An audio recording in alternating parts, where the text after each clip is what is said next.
Gregory Keene turns the next page on the Dossier on Dumetrius.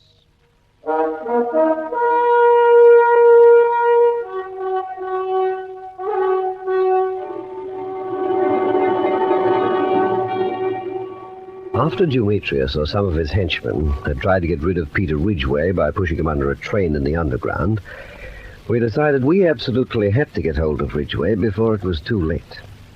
Ridgway himself, of course, was hiding because he was still wanted for the murder of Godowski in the Knightsbridge Hotel. But the way things were shaping, it was getting more and more difficult to go on suspecting him. Dumetrius had found some way of getting at him, but our only lead was through Digby Mitchell. We knew where Mitchell was staying in London.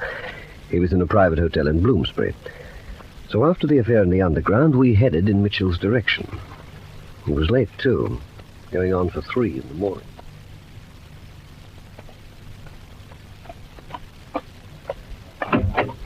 Any luck, Cuts? Night porter says he hasn't come in yet, sir. Hop in. Well, what are we doing? Leaving him till tomorrow? Oh, we'll hang about for a while. The early hours, you know, Cuts. Pounce on people when they least expect it, and you'll get the advantage straight away. Yes, sir. I only hope me Aunt Minnie's not waiting up for me, sir. No more an Aunt Minnie than I have. Well, start her up, Cuts. Back a few yards away from the entrance, and then switch off again.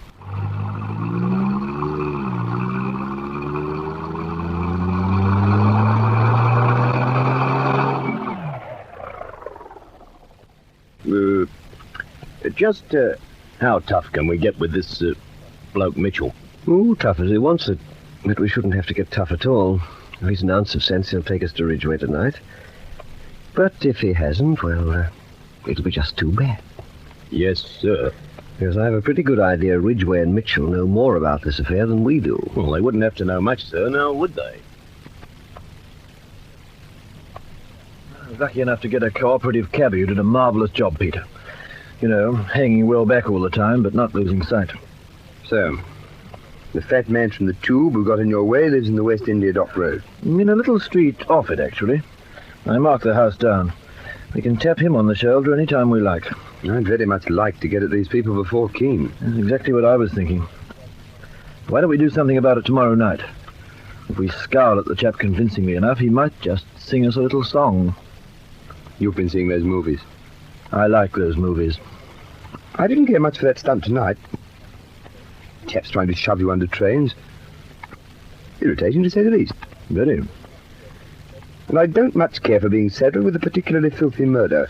Don't snarl at me, chum. No. Will you be with me tomorrow night if we have to be really nasty to little Fatty? Well, up to a point. You don't have to be, Digby. You haven't a noose round your neck. You've been jolly dear to rally round as far as you have. Oh, don't talk like a fool. It's just that if things get really sticky, I don't want you to feel you're obliged to declare yourself in. Listen, chummy, I'm already in. I didn't like that underground business any more than you did. If they want you out of the way, why don't they shoot you or something? You see what I mean? Righto. Enough said. Well, there's no need to bring it up again. I'm with you. How's the time? Oh, good grief. Time we're pushing off. You're darn right. If I'm going to get any sleep at all tonight.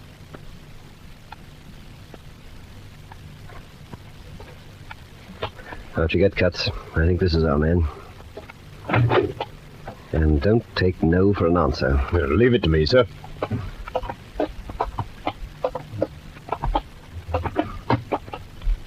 Good evening. Who the devil are you? Oh, yes. Mr. Cuts. Care to step over to the car, sir?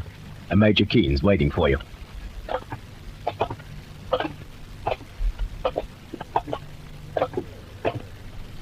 Hello, Mitchell.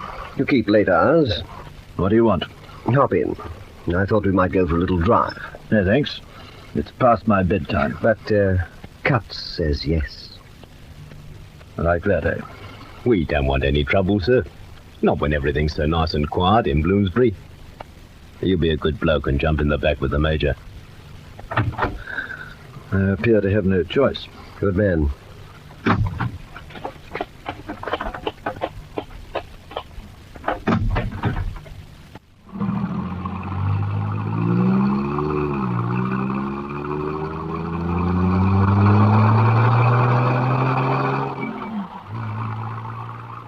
Where are we heading?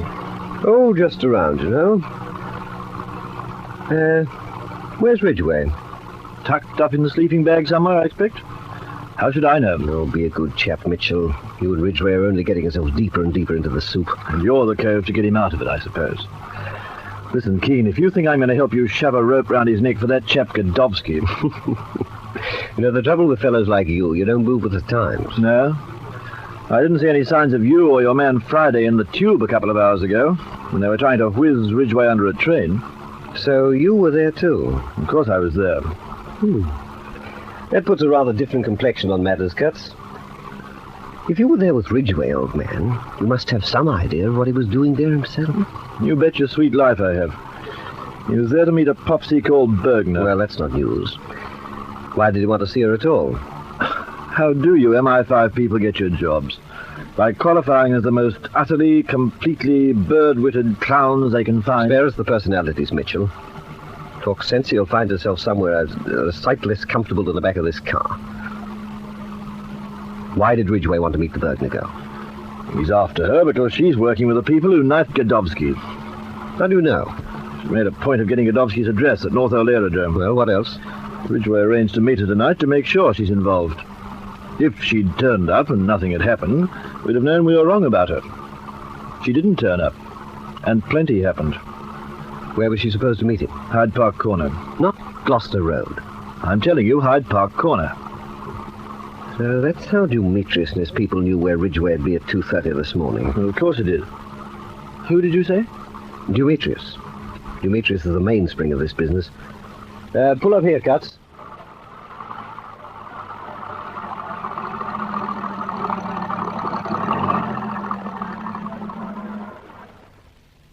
Now, you listen to me, Mitchell. After the affair down in the tube, we began to revise our notions about Peter Ridgway. Now, start at the beginning. Tell me every detail of what you and Ridgway know and how you arrived at it, from first to last. I think we're getting a bit nearer to our friend Dumetrius, and between you and I, it's not before time. So, you bungled it. Ridgway stood on the edge of the platform as the train came in, but you still had to bungle it. There was another fellow yelled at him. Ridgway went flat on the ground. There was nothing we could do. Nothing you could do, you blundering idiot. After this, the police won't be sure he killed Godowsky. When they catch him, they'll start getting ideas about Haydee. Why should they? She tells them Gloucester Road. She had to tell Keene something, you incompetent idiot. If you ever found out she'd seen Ridgway at the Red Feathers, how would it look if she hadn't told him? We do our best, Dumetrius. We expect him to be alone. Did you get a look at him, the other one? It happened too quickly. He's wearing a long coat. What about your own men? Couldn't they have finished Ridgway as he lay on the platform? There's this other fellow. He pulls out a Luger. There's a girl with a little dog gets in between. One of my fellows guards the tunnel, so I get away. You were supposed to have two men with you near the platform. The other one I put at the top of the stairs. So I make plans and you take it upon yourself to change them. There's nothing I can do down there. Everything depended on getting rid of Ridgway last night. He knows too much. He must be certain now that Hadee's one of us. We must silence Peter Ridgway. How can we kill him now? We don't know where he's hiding even. Maybe he come to Haydee again. But not to make meetings in the underground no more. He don't act that stupid. Ridgway found her at the Red Feathers Club. He got into the place without going through the club itself. He knew where to find a dressing room, and he knew what time she'd be coming up to change. Looks like there's a friend of his who works at the Red Feathers, maybe, yeah? Get me Tony Mazzotti. You want him now? Yes, now. Get me Tony Mazzotti, bring him here to the sanatorium and hurry. If we're going to settle with Peter Ridgway, we've no time to waste. Maybe Mazzotti can give us an idea which of his people let Ridgway into the club. And when we know that, perhaps we'll find out where he's hiding. Yeah, I go now. Just a minute, Jotty. Those who work for me are allowed one failure, no more. No one's indispensable, Yachty, not even you. I go now and bring back Mazzotti. See that you do. We must take their eyes off Haydee and focus them on Ridgway again. They could conceivably suspect her after last night. Just possibly. But not after tonight.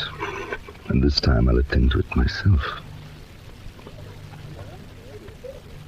Hello, Hedy. Come to Bookman Sanatorium. You have to take every precaution. No, your potential lover, Major Keene. We've waited long enough. We're acting tonight. Yes, tonight.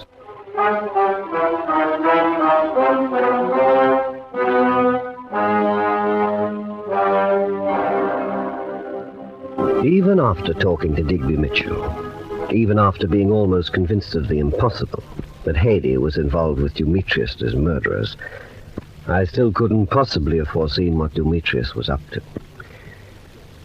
Not even a crystal ball would have shown us the shape of his design, or what was to happen within 24 hours. And I had no crystal ball, only myself.